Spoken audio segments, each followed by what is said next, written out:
Good evening, everyone, and welcome to a Fireside Chat with Zany Mystic. I am your host, Lance White.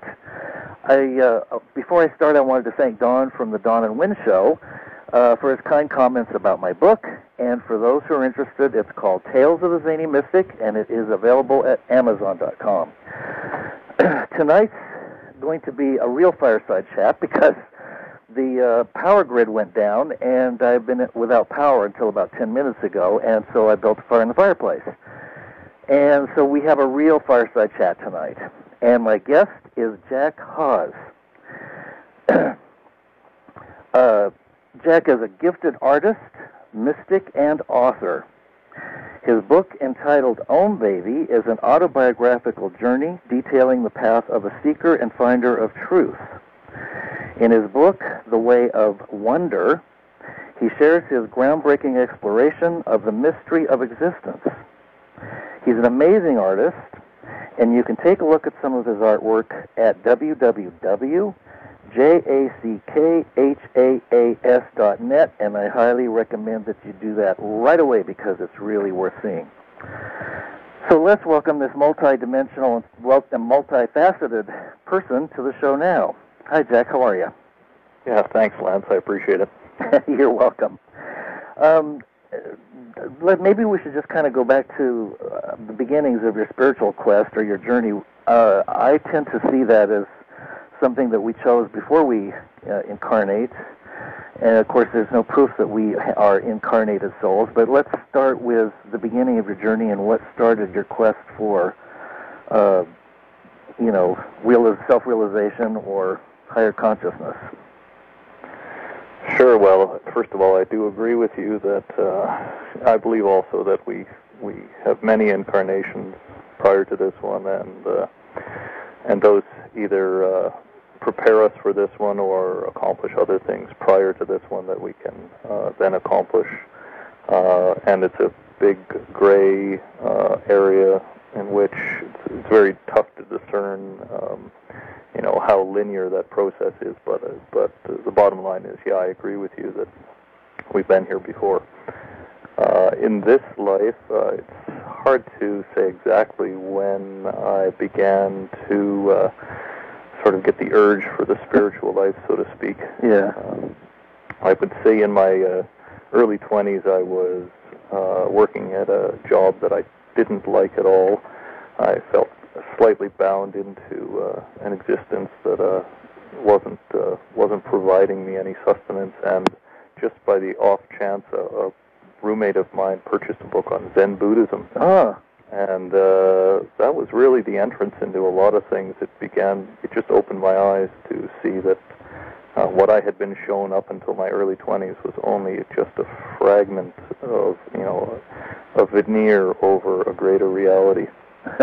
And so I started, doing some meditation, and then moved out west soon after that, which was really a milestone, a cornerstone, actually, in everything that proceeded after that, because it opened up all different sorts of channels for both my life in the world and also spiritual life. Now, when you say the West, what is that? Are you talking about the West Coast of the United States, or the West being America?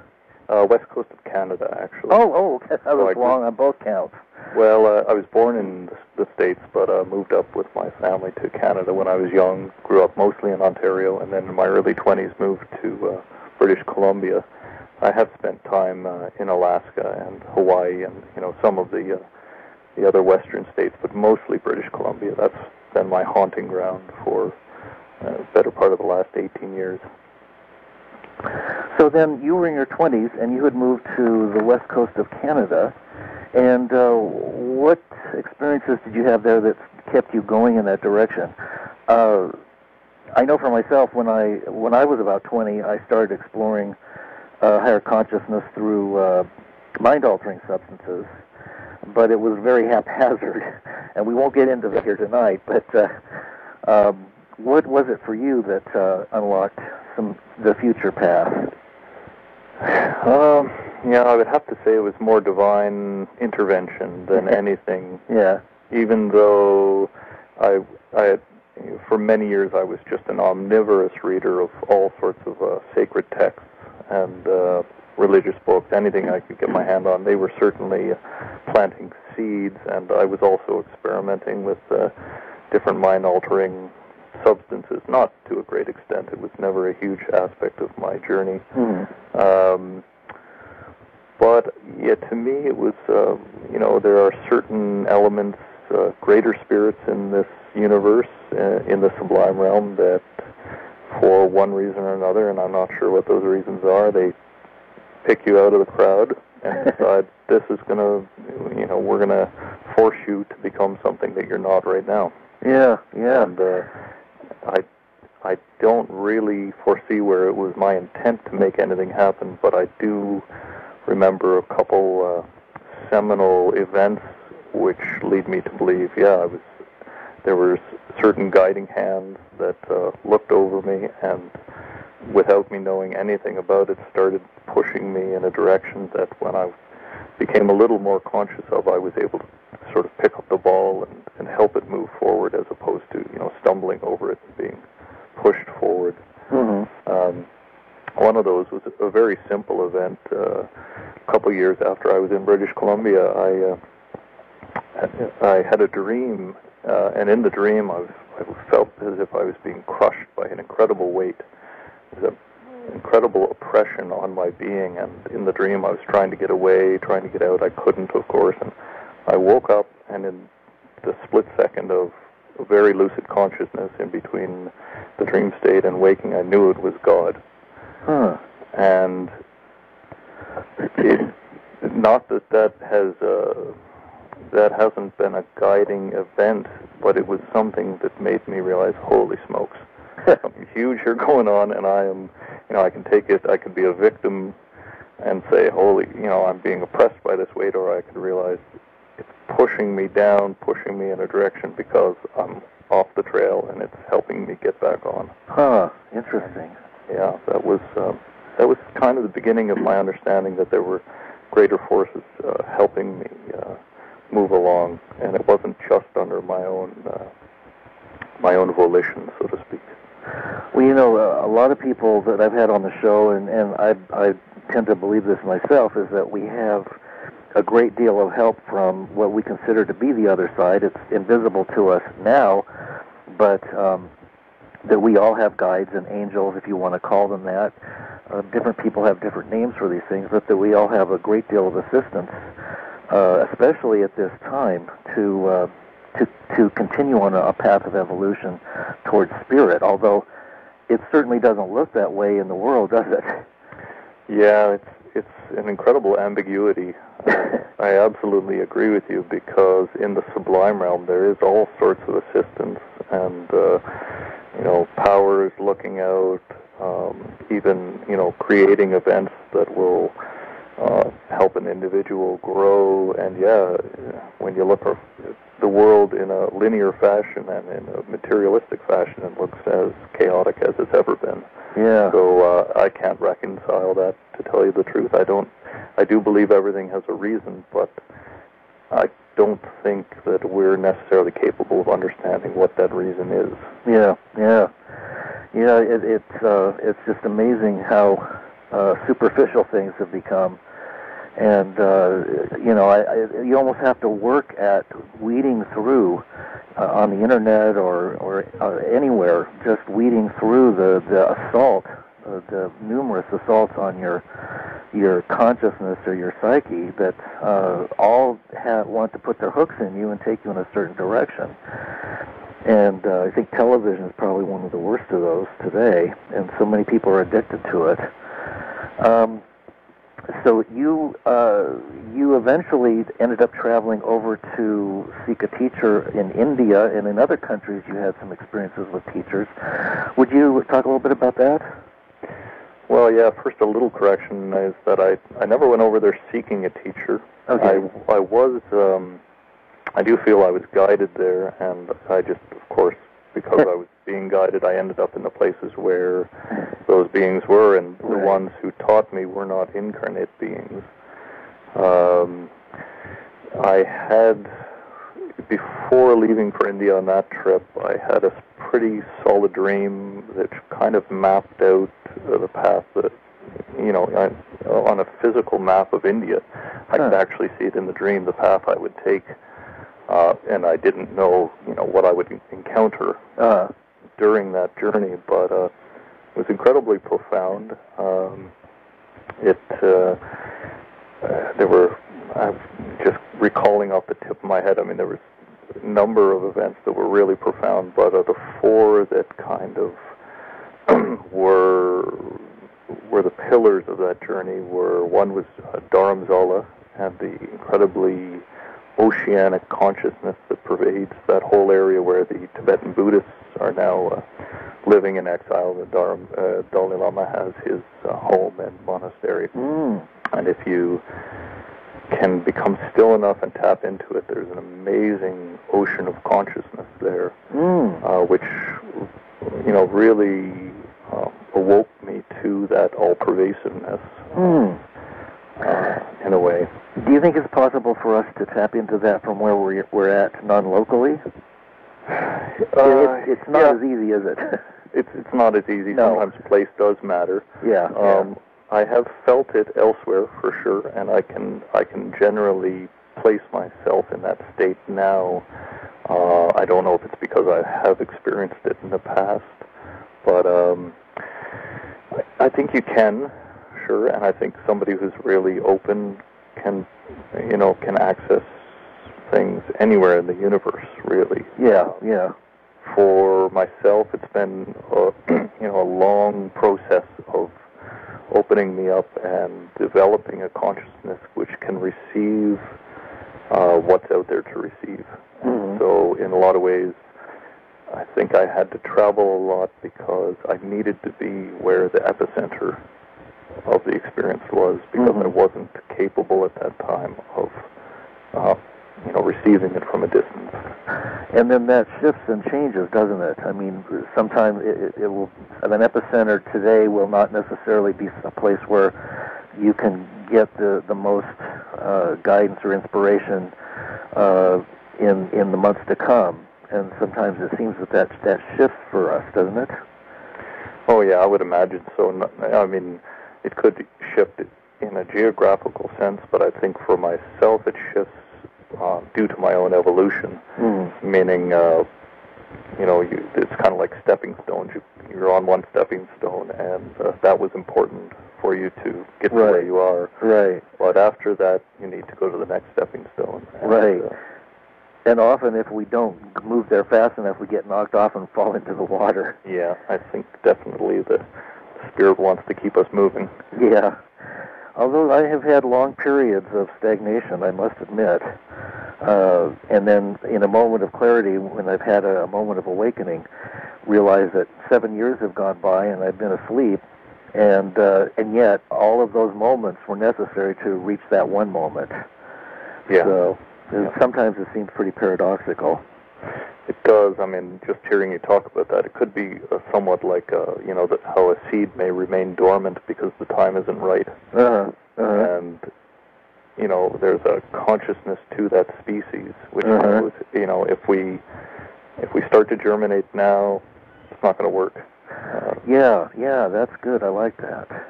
It seems like a lot of people are awakening. Not as many as I had thought there would be, but a lot of people are awakening, and they're having spontaneous Kundalini experiences, and they're the indigo kids that are being born onto the planet, and it seems that there's a big increase in the ability to awaken for some, as far as the timing goes. Yeah, I would definitely agree from my position, but having not lived in other eras, consciously, I mean, I think of Paris in the 20s and the hippie era. I'm not sure if they would have said the exact same thing that we're saying now. Yeah. Possible not, but I agree with you. There does seem to be an abundance of potential which is beginning to bear fruit. You've studied some of the Hindu teachings, too. Are we at a particular period in terms of the Hindu philosophy as far as our evolutionary purpose goes?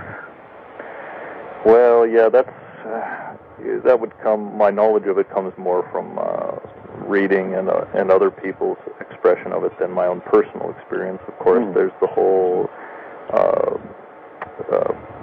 sort of conventional recognition that we are at the end of Kali Yuga.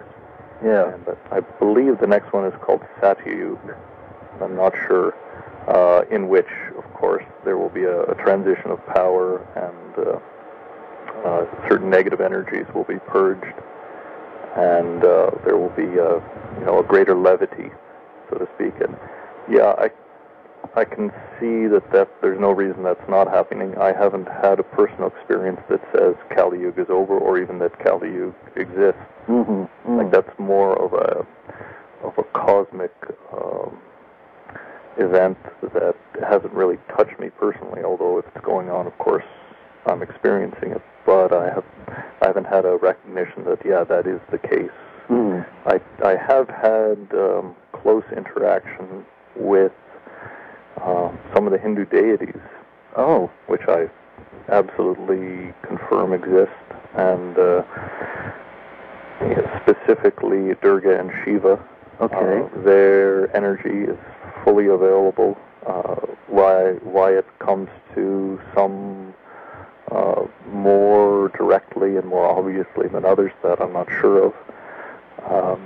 But I believe for certainly that the Hindu pantheon is a reality, all the way through to Ganesha and Hanuman, the monkey-faced god, and Narayana, Lakshmi. There's a reason that those personalities have the qualities that the Indian people have given them, because that is the reality of their existence. Interesting.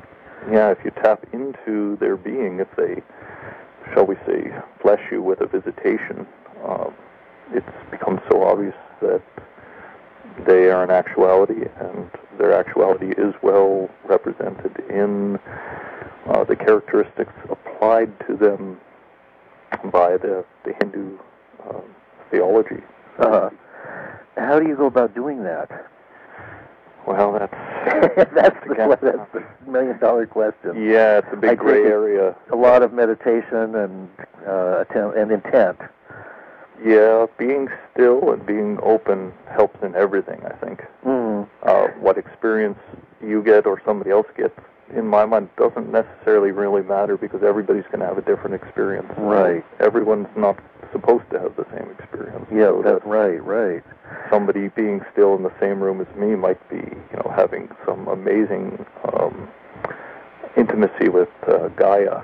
Right. Or with another divine being from another religion altogether. Now, speaking of Gaia, you're of course referring to our planet Earth, correct? And the spirit of Earth? Yes. A lot of people that I respect and have had on the show talk about Gaia as being a living entity, and that she is in the process of raising her vibration. And as a result that, we will need to be going through some kind of shift ourselves. And then, of course, that can tie into some of the Mayan prophecies and calendars, which are becoming quite popular. The December 21st date of 2012. Does any of that resonate for you at all? Well, firstly, the Mayan aspect, again, that's not a personal experience. I've read, a little bit on it, and of course you can't help osmotically taking some stuff in just from surfing New Age websites and stuff like that. Right. And so I can't affirm or discount it. I do believe that there is some validity, perhaps 100% validity. And I've had one dream pointing out that 2012 would be an important year.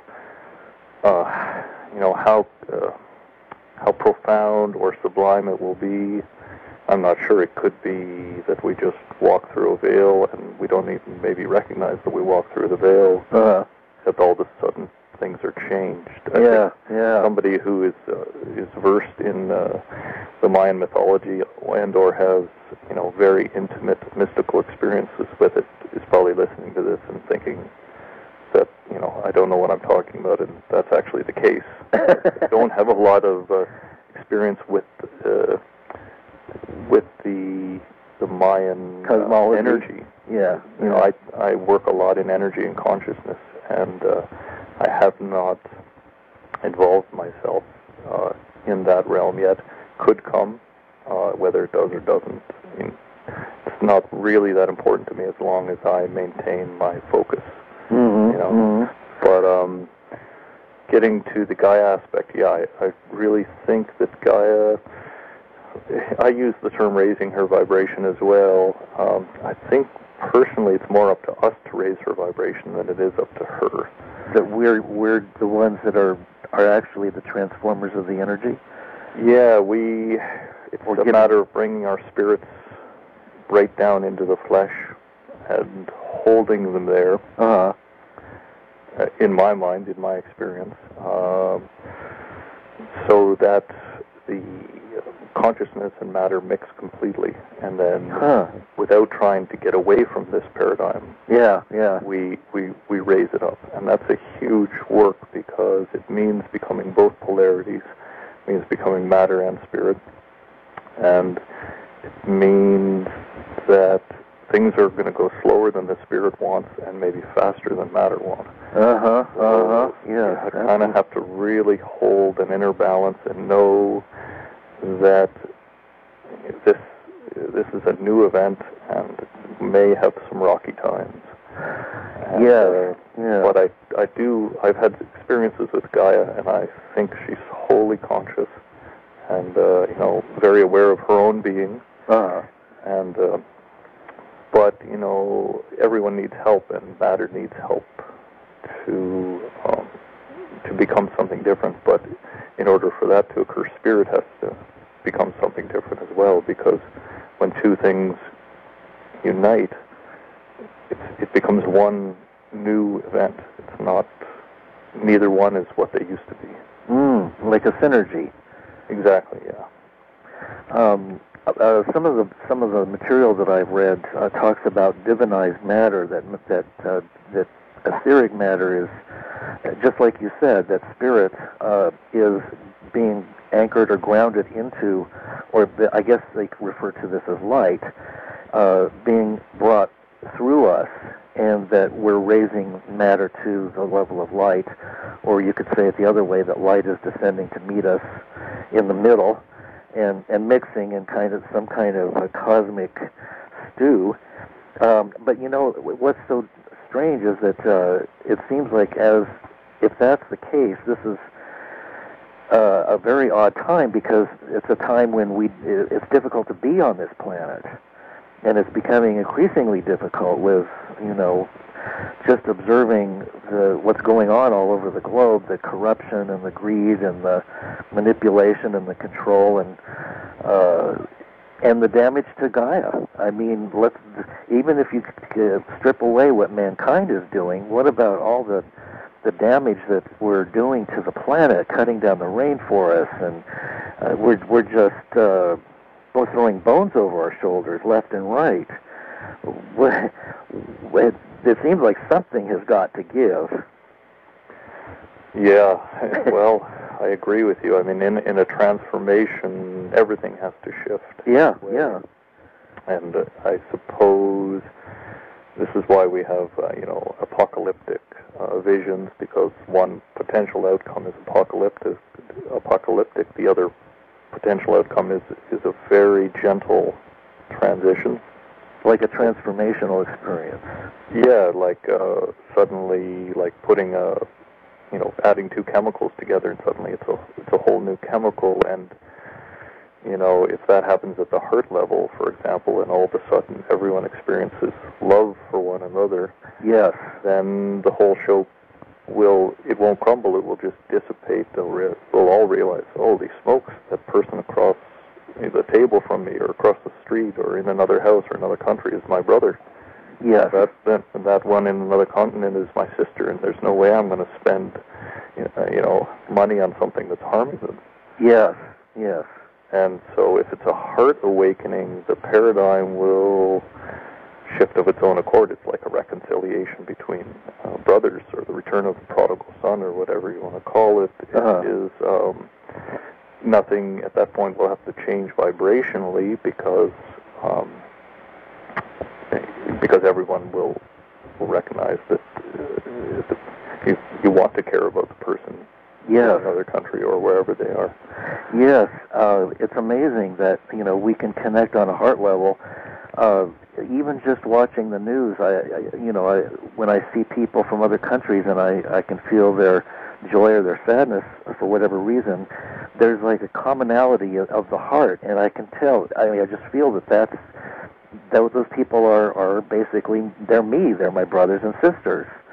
And even though we don't speak the same language, there's a connection there that's so profound that it seems that if everybody gets it, there wouldn't be any wars left, and there wouldn't be, there would be a major transformation, like you just said. So let's hope that there will be a heart awakening. Part of this, you write about this in your books too. It has to do with the balance between the feminine and the masculine energy, and the possibility that spirit is androgynous, but that the feminine and masculine has to meet and balance or merge. And it seems like we're in a masculine-dominated society, but the feminine this is going to be a time of the feminine being on the upswing, isn't it? According to the energy cycles that we're in? Well, yeah, one would assume it has to, in order for rebalancing to take place. The problem would come if, I think in the past it swung like a pendulum. Perhaps historically it was very feminine, and then through various events occurring cosmically, I believe the male consciousness or male divinity aspect became all-powerful. Well, or at least, the pendulum swung in that direction. But yeah, what we need to do is get the pendulum still, almost, so that there's it's like a good marriage. The husband and wife have equal say in what's going on, and certainly the feminine, at least within human society, has been oppressed. But the Hindus have this saying, Shiva is nothing without Shakti, Shakti is nothing without Shiva.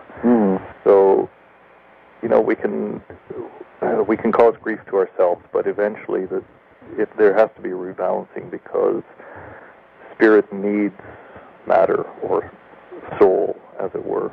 The soul and the spirit are one event, and as much as the spirit has wanted to push the soul down, or even to, the opposite of that is to try to abandon this paradigm altogether, it can't.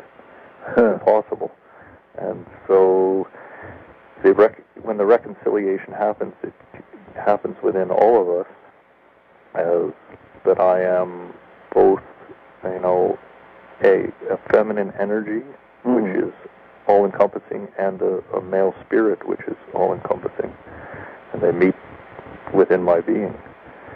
And I think that if that happens at a greater, massive level, then the Earth will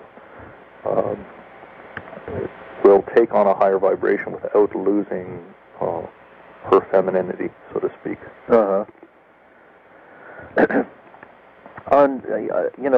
Many years ago, when I was trying to find some spiritual solutions, and all I got were more questions, it seemed that the only thing of importance was raising consciousness, and I was involved with the Gurdjieff Ouspensky School for a little while, and it's about raising consciousness.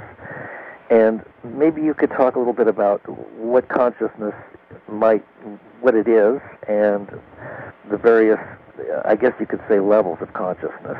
In other words, what is there to attain in terms of consciousness that we can access, and how do we do that? Well, I would say two things. Two things are extremely important for me.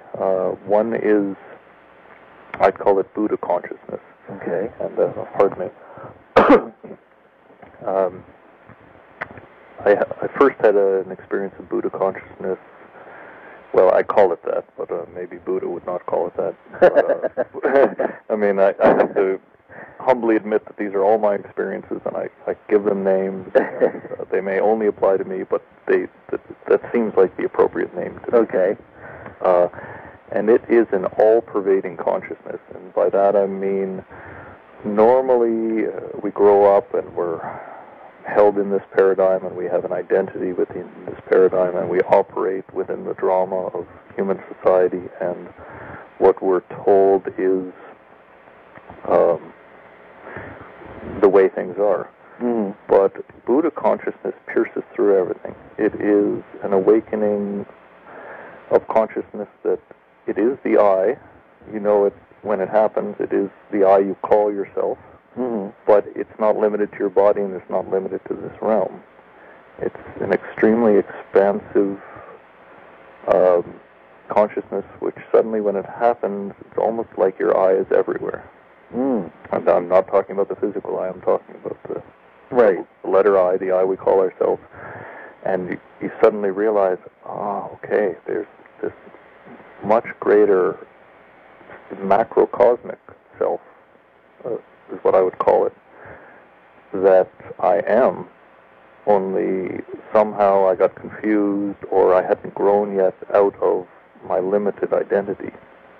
And the limited identity keeps trying to sneak in, because that's the one who operates in the drama in this realm. And the greater consciousness, the Buddha consciousness, doesn't have a lot of things to do here other than be. Because it's all pervasive. It's not really operating in the paradigmatic realm. So in order to access it, well, again, I would say stillness and openness are incredibly important. Because that consciousness, when we arrive at it, we realize that we are expanding through the whole universe. We are intimate at a subtle level with everything, because we've expanded through it. And so that helps to liberate the individual from a specific identity, which has its woes and its happinesses and its goals and its trials and drama, and you suddenly become almost an ocean of I-ness, an ocean of Buddha consciousness, what I would call it. And so that's the first extremely important one. The second one, I'm going to be more personal specific, because I think, like I said before, I think everyone has their own experiences, and I don't want anything I say to make it sound like I think everybody should have my experience, or my experience is right. It's what I have experienced, and so somebody else might have a completely different connection, but my consciousness connections are, in the second phase of this, are to the greater divine beings which exist in the realm to help us. And so, in this sense, we can, if we open ourselves up, we can receive their consciousness, or at least their energy, one or the other, and know that we're not alone here. We're not separate here, and we're being looked out for, and we can get help, and we can also be transformed by those divine consciousnesses. And I would say specifically more for myself, those are the Hindu deities, but also Christ, absolutely. Kuan Yin is another huge one, and Allah and Sophia from Islam. All of those are available, and Christ is definitely the one who I work with, who I go to. so to speak. But all the rest, I would not. Anybody in any religion on earth can work with the divine powers that are presiding over that spirituality. That's why it exists. It seems strange that there should be so much division between, different deities, as you mentioned. That there's so much.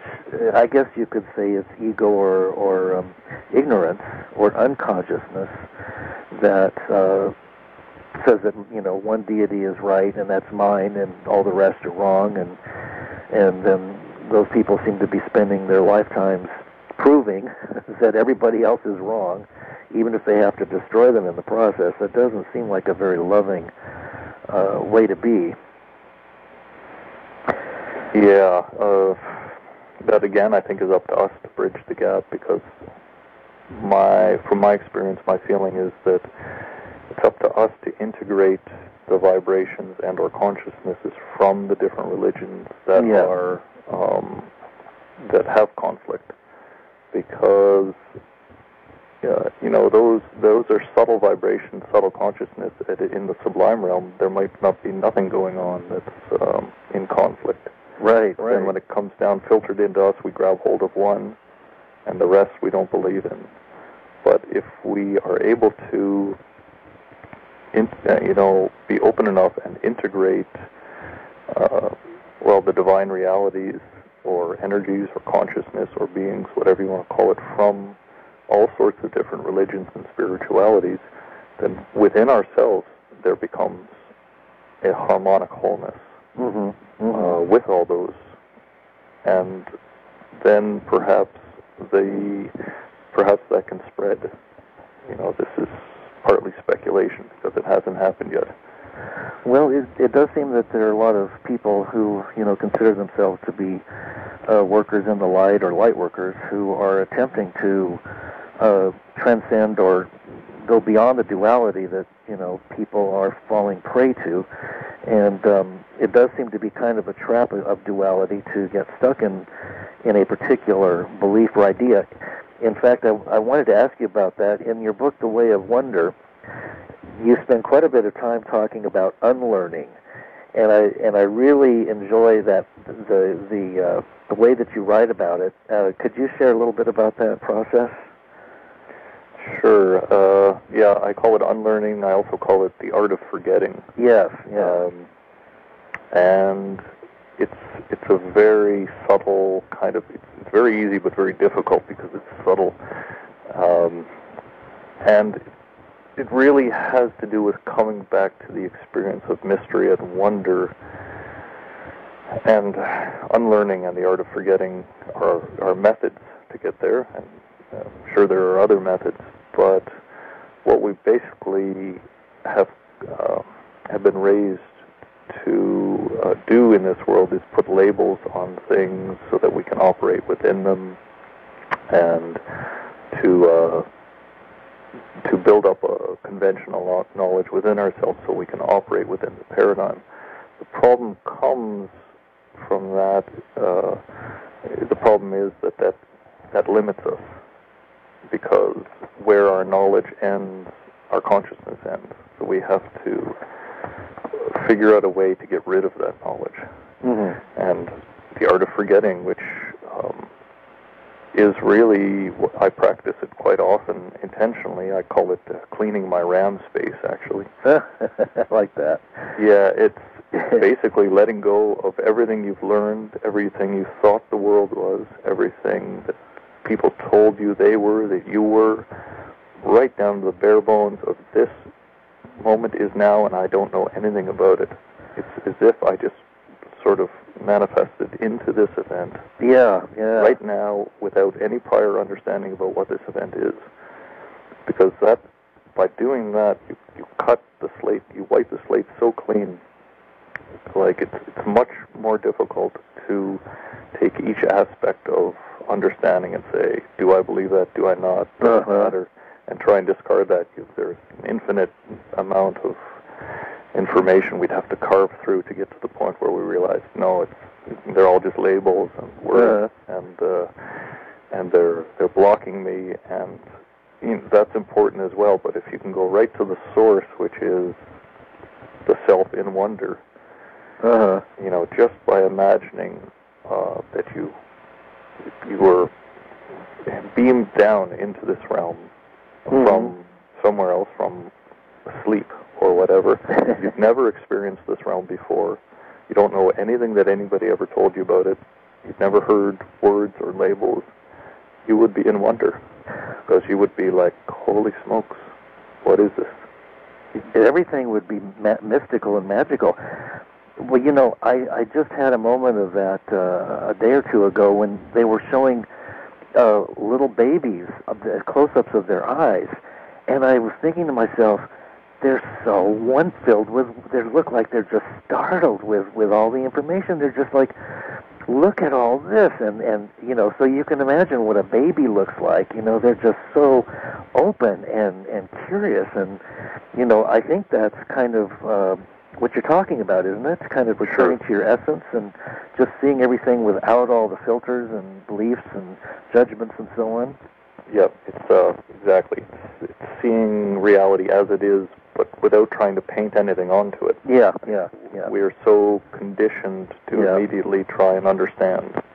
If we allow the mystery to be mystery, which everything is, then it can take on a greater beingness, a greater essence. Yeah. And if we try and escape the mystery by putting labels on it, by having future plans, by having regrets, fears, anything that is, we call human, which are wonderful unto themselves because they exist as human qualities, but we don't need them in order to get to wonder. They're a limiting factor, and we need to just discard all that we have been, all that we thought we were, and be in the profound event, which always is. Just somehow dodge around it. You also mentioned, and this is pretty common in many spiritual writings that I've been reading, the difference between the lower self and the higher self. Is it your experience that we're always in touch with our higher self, whether we're aware of it or not? And what is the higher self in your estimation? Well, there's a number of descriptions, or a number of things that I would call the higher self. So I think it's kind of multidimensional. Okay. But one aspect of the higher self is that it knows it's divine. Okay. And it is our I. It is the I we have, but in order for us to know we are divine, we have to get rid of the idea that we're not divine. But because we're still programmed into this realm of thinking that we're not divine, we kind of have to discard it a lot. So it's higher in the sense that it's a more true understanding of what self is. Okay. The self is divine. So if we think we're not divine, then we're somehow being misled by our, by what we've been taught, what we've learned here. But there's another higher self that I've experienced more recently within the last 3 years, after writing that last book, and that I would call a vibrational higher self. And this is more holistic in a sense because it includes the body, and it comes to me sometimes in meditation, but admittedly, like we were talking about before, you have to go places sometimes. When I go to higher vibrational places, and there are a few that I've experienced, I'm sure there are quite a few on Earth. I haven't been everywhere. Then what happens to me when I'm, really open and not necessarily still in the sense of my body being still, but operating ambitionlessly, I jump octaves, is what I would call it. So by that I mean, if you can think of the bodily chakras, the 7 main chakras, there are plenty below the feet and some above the head, but the 7 bodily chakras, the top one running up to the crown chakra. Now, to leap octaves means that where your root chakra was, well, in normal existence, the root chakra is right at the base of the spine and the butt. That becomes where the crown chakra was when you jump octaves. Really? So now your whole body is 1 octave higher. Wow. And that means your whole being attains a lightness and actually a radiance that is impossible to attain at the lower octave. Wow. And it's incredibly, when it first happened to me, it was totally unexpected. I didn't, it's not something you can have knowledge of, because when it happens, you realize, oh, I've been operating at a lower vibration or a lower octave. Yeah. That's not my true essence. It is my true essence in this vibration, but because we have potential to go up to the next octave, we will become different beings. Similar but different, and we will more recognize not only our divine existence, but also that our body is light. And not just light in the sense of the radiance of light, but light in the sense of lightness. It feels light. And the first time I had the experience, I realized that the term enlightenment is not necessarily a consciousness one. When we enlighten, how you talk about somebody lightening up. Come on, buddy, lighten up. Yeah. So those are all the same thing. It is a bodily lightness, which is also a consciousness lightness, which is also not being dragged down by heavy thoughts. And you experience it at a complete holistic level. Your eye changes, meaning your inner eye, because suddenly what it thought it was is no longer. It's now a different, because it's attained a different vibrational state. Wow. It recognizes itself as a different being. Wow. Like similar to, same but different almost. It's very hard to explain. And yeah, I don't really know how to guide others to get there, because it came upon me without my intention. But I think being at high vibrational places in the world and meditating there certainly helps. Well, just having that visual, for one thing, I mean, just seeing it in my mind's eye, I was like momentarily I could feel, that my crown chakra was at the base, and it felt right. It was like you were just speaking about something it was like an aha. Yeah. I know I'm not there right now. Obviously, I'm in a dense body and I'm in a dense mind, and eating dense food and in a dense world, and it's about as dense as it can get. But I have had moments where I felt lighter, and it seems that that would be a natural progression of ascension or being raised up in vibration. So that's amazing.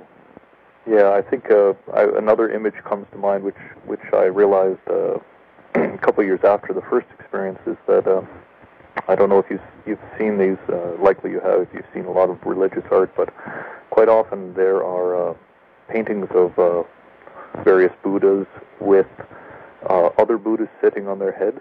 Yeah. And then another Buddha sitting on that Buddha. Yes. So sometimes there's like a pyramid of 4 Buddhas.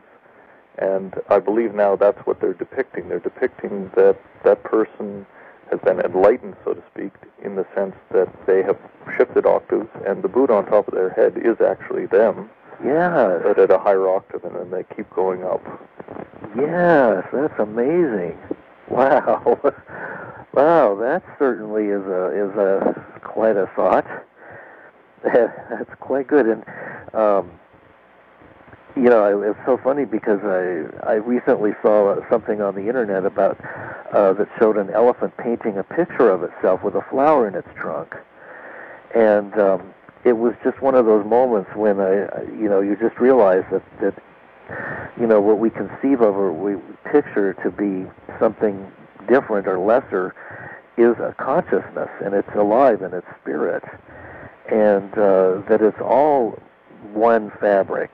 Ultimately, it's all one fabric, and it was a beautiful painting. Yeah, I've seen that as well on it's just from amazing. Thailand, I believe. And it's, you know, I was a little bit ashamed that I should be amazed at it.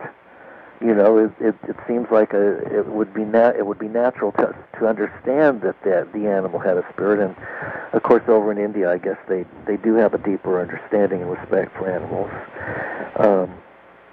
But you know, that's amazing. It was a Buddha on top of that. So each one is a higher octave, and he simply most likely has realized the next octave of realization. I wonder how far it goes.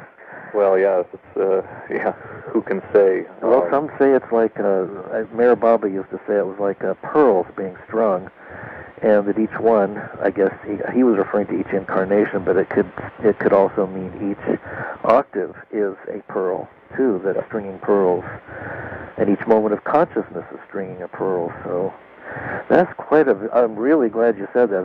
That's a valuable tool.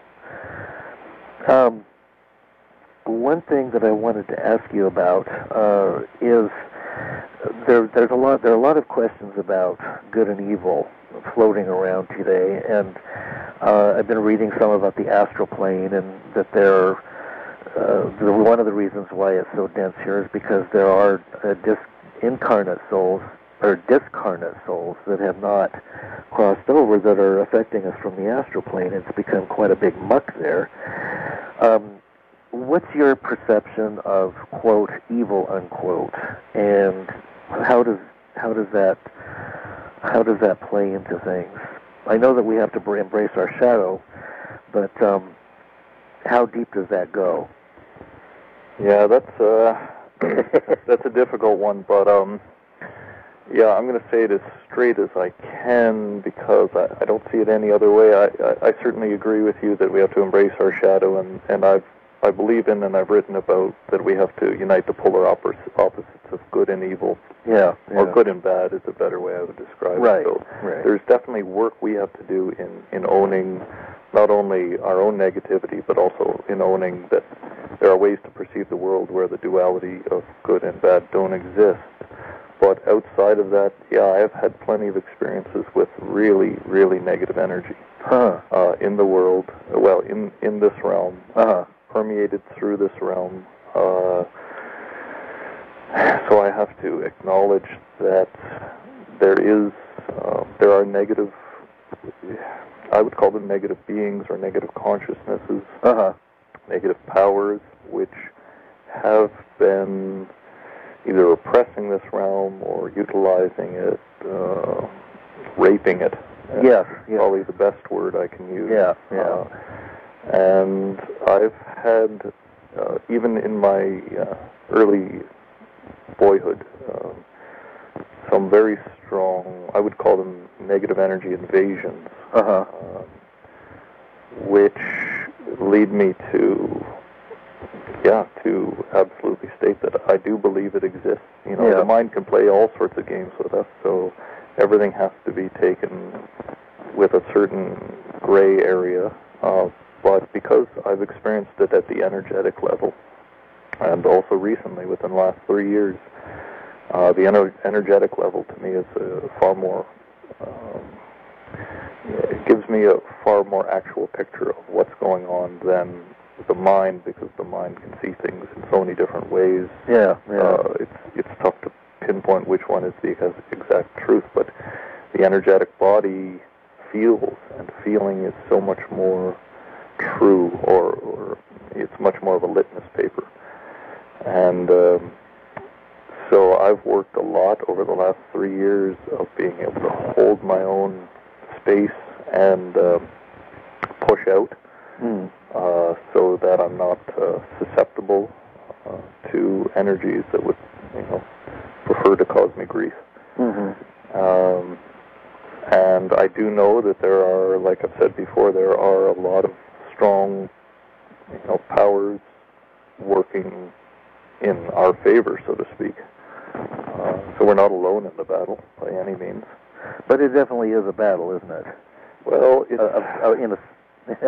something's going on. Yeah, yeah, okay, all right. Yeah, I don't know what term to give it exactly, but I do know that something is going on, that there are negative energies which have negative intent. Yeah, that certainly seems right to me. I want you to mention your various websites before we run out of time, so that people can go take a look at your incredible artwork. It's so beautiful. It's just, I mean, you can just sit there and stare at it for hours. And you have free downloads as well, don't you, for the screensavers and things? Yeah, I've got a bunch of, mostly almost anything I've written or done as art is available online. And really, they only need to go to my website, which is jackhaas.net. Because at the bottom of the main page there are links to an art site and a site called Spirit and Flesh, which was my attempt to show a deeper integration of some of what we've talked about, of spirit and matter coming together. Admittedly, I had sort of great expectations about doing much more on the web, but I've had to pull back. I've really found that electromagnetic radiation is not feeling that good to me right now. So computer time has really been limited, and I hope that what I've put on the websites is sufficient. And they're not the prettiest websites in the world, but they give everything that I've got to give right now.